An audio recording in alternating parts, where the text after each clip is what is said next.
Olá, pessoas! Pra quem não me conhece, eu sou a Bella e hoje eu tô aqui pra falar da terceira temporada de You. Então, obviamente, esse vídeo tem spoilers. Se você quer um vídeo sem spoilers, tá aqui nos cards pra vocês, tá bom? Se você é novo por aqui, seja muito bem-vindo, sinta-se em casa. Você pode se inscrever aí embaixo pra fazer parte da nossa família. É de graça, você pode deixar o seu like, ajuda muito o meu trabalho e não te custa nada. E você pode também me acompanhar lá nas redes sociais. Eu faço lives na Twitch, eu também falo de futebol por lá. As minhas coisas no Instagram você vai gostar também, enfim. Obviamente, vim trajada de 5 Seconds of Summer, né? Porque se o Joe falou de 5 Sauce na série, quem sou eu pra não fazer essa homenagem? Eu sei que vocês lembraram de mim nesse momento. Bom, a gente já sabia pelo final da segunda temporada que o Joe e a Love tinham decidido se mudar pro interior, né? Pra eles formarem a família dos sonhos dele e criarem o filho deles. Mas já deu a entender também no final da segunda temporada que o Joe ia ficar de olho na vizinha, né? E não deu outra. Só que, diferente do que a gente pensava, a vizinha já teve um fim no primeiro episódio. Eu tava louca pra falar disso no vídeo sem spoilers, mas eu não tinha como. E aí a gente viu que a Love é tão doida quanto o Joe. Assim, eles são doidos no mesmo nível, mas de formas diferentes. A Love é uma personagem completamente impulsiva, que simplesmente quando ela tem a raiva dela despertada, ela vai lá e mata alguém. E o Joe já tem um estilo diferente aí de modus operandi. Ele tem o hábito de matar pessoas que ele julga estarem atrapalhando a vida da mulher com a qual ele está obcecado no momento. Normalmente,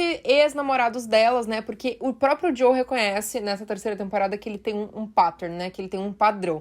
Que ele gosta de mulheres que estão sofrendo por causa de ex-namorados que foram abusivos, né? E, assim, normalmente essas pessoas que ele mata são esses ex-abusivos ou alguma amiga que ele acredita que queira controlar, né? Como no caso da Peach com a Beck, né? E aí, depois, né, dele criar uma expectativa acerca da mulher, criar uma fantasia acerca da mulher que ele tá obcecado, né? E quando ele descobre que ela não é exatamente como ele fantasiou, ele vai lá e mata ela também, né? E culpa ela por isso, como ele fez, né, por exemplo, com a Candace, com a Beck. A coisa é que ele não podia fazer isso com a Love por dois motivos. Primeiro, porque ela era tão perigosa e doida quanto ele. E segundo, porque ela era a mãe do filho deles, né, que ele sempre sonhou. Filho esse que ele sempre achou que fosse ser uma menina, né?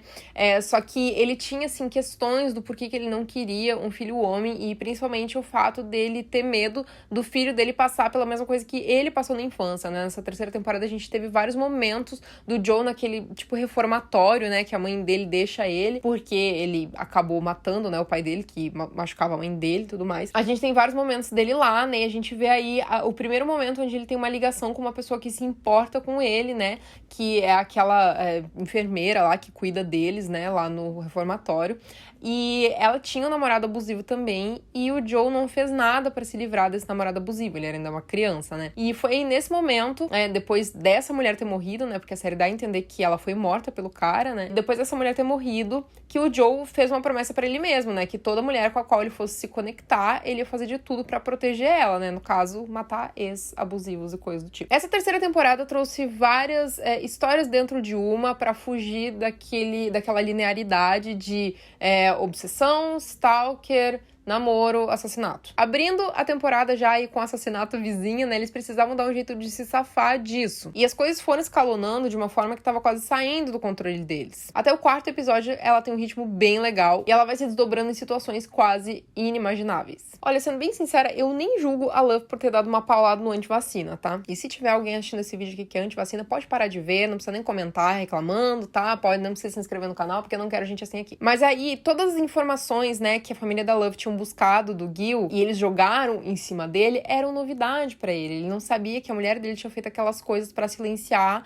né, as pessoas ao redor dos crimes que o filho tinha feito. E aí, quando tudo parecia ir abaixo com ele tirando a própria vida, que eles podiam simplesmente ter, né, aberto ali, né, a jaula e chamado a polícia e dito que ele se enforcou sozinho ali, que ele ficou depois, né, na confeitaria e se enforcou ali, mas enfim, né, serviu pra trama ele ter, né, tirado a própria vida, porque a Love teve a ideia de culpar ele, né, pela morte da Natalie. Só que, depois desse momento que foi brilhante, a série fica com uma barriga imensa. Entre os episódios 5 e 8 se inicia uma nova trama, né, que é aquele momento onde a Love começa a ter um envolvimento com o vizinho, onde o Joe começa aí a ter alguma coisa ali pela Marianne, né, porque no começo ele não ligava tanto assim pra ela, e aí tem todo o envolvimento lá daquele casal de amigos com eles, né, aquela loucura. E aí entre os episódios 5 e 8 fica uma barriga imensa. São episódios maçantes, meio cansativos, o que salva é a atuação impecável, né, do Penn Badgley e da Victoria Pedretti. Um comentário interessante sobre o Theo, né, que eu falei do romance da Love,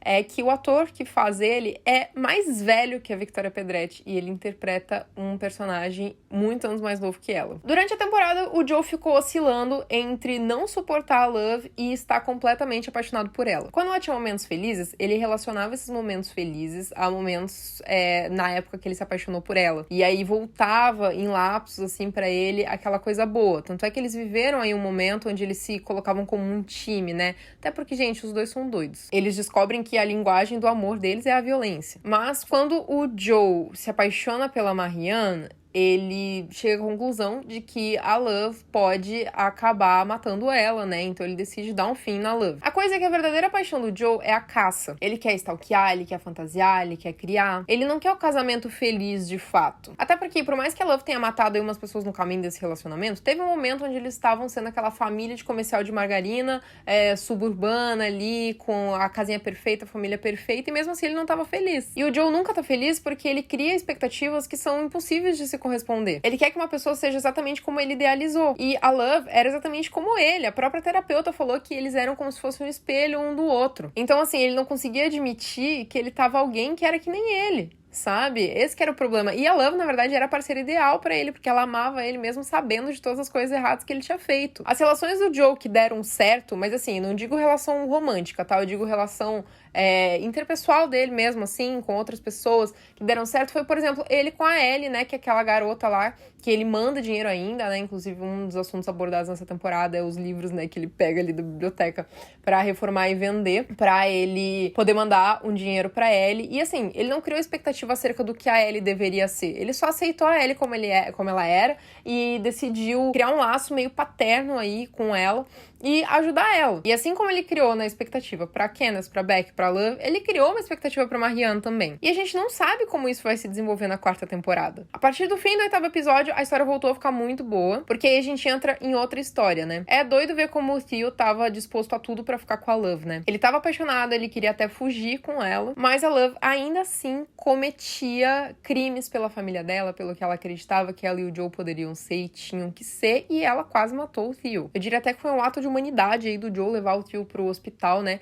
Em vez de dar um fim e matar ele. O Joe decidiu matar a Love porque senão ele ia morrer, né? E a gente sabe que o Joe ama ele mesmo acima de tudo. Ele tomou adrenalina antes de ingerir a planta dentro da comida, né? E a adrenalina impede que o coração pare. Inclusive, essa planta é mencionada em Ginny and Georgia, né? A Georgia usa aí um momento que eu não vou dar spoiler caso você não tenha visto a série. Mas aí a planta acabou fazendo no Joe um efeito parcial e temporário, né? Ele paralisou aí o corpo dele, mas não chegou a paralisar o coração dele e durou pouco tempo. Mas pra mim, o melhor momento da série inteira veio depois disso. Talvez uma das melhores cenas de série que eu já vi. Ao som de Exile, da Taylor Swift com o Bon Iver, o Joe foi narrando a carta falsa de suicídio da Love, né? Assim como a própria Love foi narrando essa carta também. A música vai intercalando em vários momentos com falas e com cenas do que está acontecendo, né? De como o Joe acabou com ela, de como ele se livrou do corpo, como ele incendiou a casa, como ele escreveu a carta e tudo mais. E foi incrível porque era como se a Love tivesse falando as partes da Taylor, da música, e o Joe falando as partes do Justin Vernon. Eu nunca na minha vida vi uma música se encaixar tão bem numa produção sem essa música ter sido feita pra essa produção, sabe? Eu nunca mais na minha vida vou ouvir Exile da mesma forma. Nunca mesmo assim, porque na minha cabeça eu ouvi Exile como,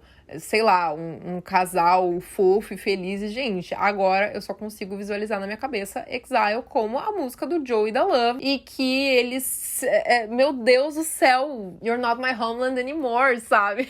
Eu fiquei de queixo caído. Eu assisti a cena umas 3 vezes. Eu voltava pra ver tudo de novo, porque eu fiquei impactada. Eu fiquei impactada. Eu me arrepiei inteira, gente. Eu me imergi muito na cena. Foi uma coisa incrível, assim. Incrível. Eu nunca vi uma música ser tão bem utilizada sem essa música ter sido feita pra própria obra do audiovisual. Depois do trágico e previsível final da Love, né? Já que toda mulher que passa pela vida do Joe acaba morrendo de alguma forma. E dessa vez eu não vou aí dizer que não foi merecido, né? Quem sou eu pra dizer se alguém deve ou não morrer, né? Mas não vou dizer que não foi merecido, até porque a Love matou várias pessoas. Inclusive, ela matou tanta gente sem motivo que eu acho que ela matou mais gente que o Joe matou. Aí ele foi lá e mudou pra Paris sob outro nome, né? Inclusive, o cara com talento pra mudar de nome. Só que e aí? O que vem nessa 4ª temporada? Será que essa temporada temporada vai se passar toda em Paris ou ele vai voltar para os Estados Unidos? Será que ele vai perseguir a Marianne e vai chegar a encontrar com ela e explicar para ela o que aconteceu, botando culpa na Love, falando que ele tinha conseguido escapar? Mas como que ele vai explicar os dedos dele, né, que ele deixou lá na cena do crime, né, que deu a entender que ele foi morto? Imagina, será que a Marianne não vai desconfiar de nada? Ou ele vai conhecer outra mulher no caminho aí de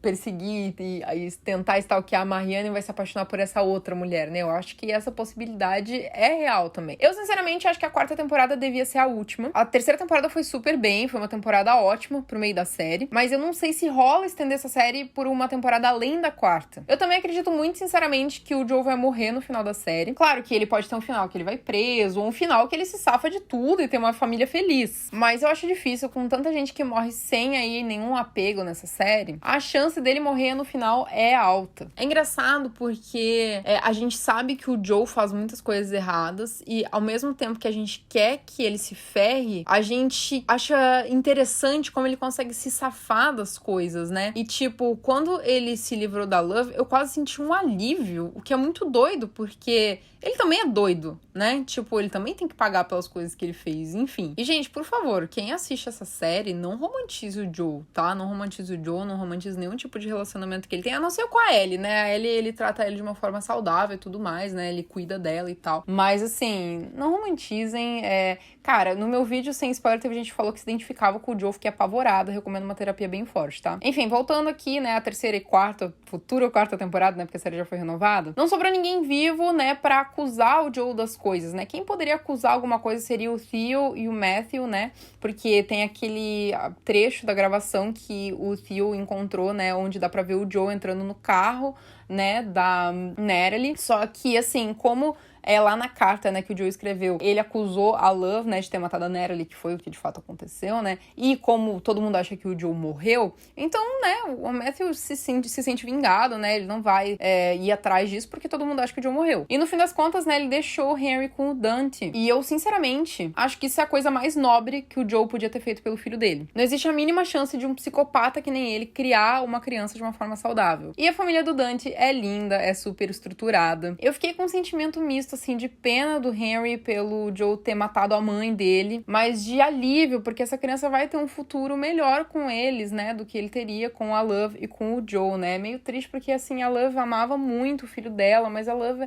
era psicopata, gente, ela precisava de um tratamento, enfim. É tão doido, porque essa série acontece tanta coisa que você não sabe mais se você quer que o personagem morra, se o personagem faça um tratamento psiquiátrico, mas, gente, quem quer ficar com o Henry? Ele ia parar num lar, né, adotivo, num reformatório, enfim, porque quem que ia cuidar, né, dessa criança? A Love, se ela fosse internada, a mãe dela também não podia cuidar dessa criança.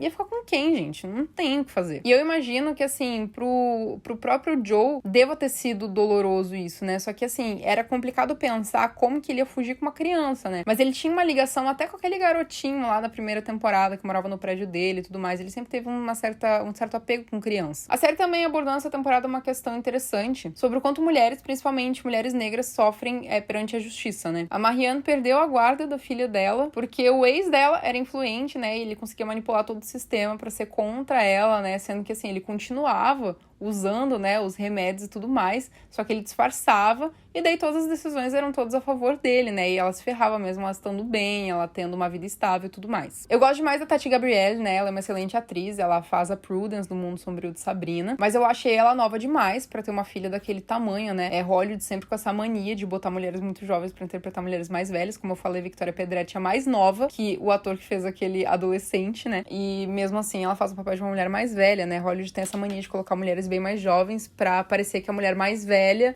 tem essa aparência bem mais jovem, enfim, né. Mas mesmo assim, ela tava ótima no papel, eu fiquei muito feliz que ela fez a série. Eu achei essa temporada de You bem boa, eu diria que é melhor que a segunda temporada, inclusive ela teve super aprovação lá no Rotten Tomatoes e tudo mais. Mas pra mim a primeira ainda é imbatível, porque eu gosto muito dessa coisa de elemento novo, né, de primeira temporada de série, e eu gosto muito da Elizabeth Lail, né, eu gosto muito da Beck, eu acho interessante aí a dinâmica, né, entre a Beck e o Joe, né, por mais que seja também nada saudável e psicopata sensata, você sabe, não estou romantizando, estou falando que eu acho a dinâmica deles mais interessante do que da Love do Joe e, enfim, da Marianne e tudo mais. E uma coisa muito fofa, que eu queria fazer um comentário que eu não sei se todo mundo viu, é que nos créditos do último episódio, tem créditos pros bichinhos, pros pets, animais de estimação de todo mundo da equipe, que foram creditados como produção de apoio.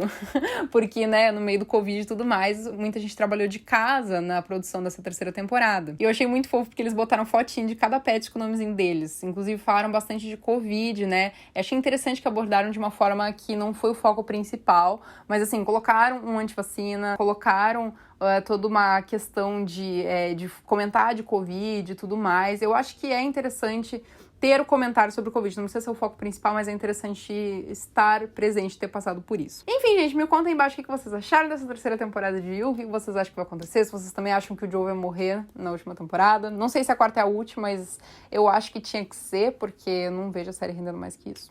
Mas, enfim, um beijo pra vocês e até a próxima.